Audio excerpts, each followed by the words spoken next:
তো আজকে আমি আমার ব্লগ শুরু করছি, যেহেতু আমার আজকে কোনো কাজ নাই, কোথাও যাওয়ার প্ল্যান নাই, তাই একটু বাড়ির বাইরে বেরোলাম।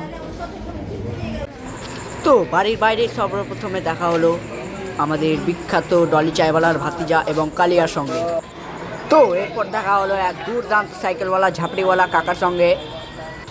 এতদিন আমি ভাবতাম যে শুধু মানুষের কিডন্যাপ হয়, কিন্তু আজ দেখলাম এক জন্ডিস আক্রান্ত মানুষ ইউরোপিয়ান কুকুরকে নিয়ে কিডন্যাপ করে বাড়ি যাচ্ছে, এবং তারই বন্ধু যার নাম ঝাঁটুমগ্ন।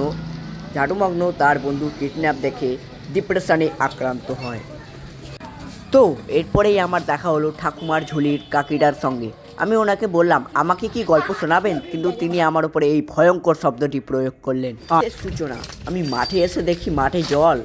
আমার বন্ধুরা বললো যে এটা জল, কিন্তু আমি বলছি না, এটা জল না। এলিয়ানরা এসে তারা এখানে তাদের চাপ সেরে গেছে, এর সাক্ষী হলো আমার এই বন্ধুটি।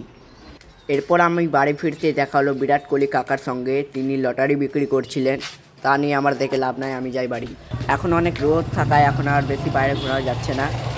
এখন যাব বাড়ি আবার ঘুরে। আবার বিকেলে আমার আবার পার্সেল আসবে। এবার আমার পার্সেলটা চলে এসছে। আমাদের গ্রেট ডেলিভারি পার্সেলটা পিক আপ করে আমি চলে আসি বাড়ি এবার। তো এটা আমার হেডফোন, সাউন্ড কোয়ালিটি অনেক ভালো। তো আজকের মতো আমার ব্লগ এখানেই শেষ করছি। থ্যাংক ইউ, নমস্কার।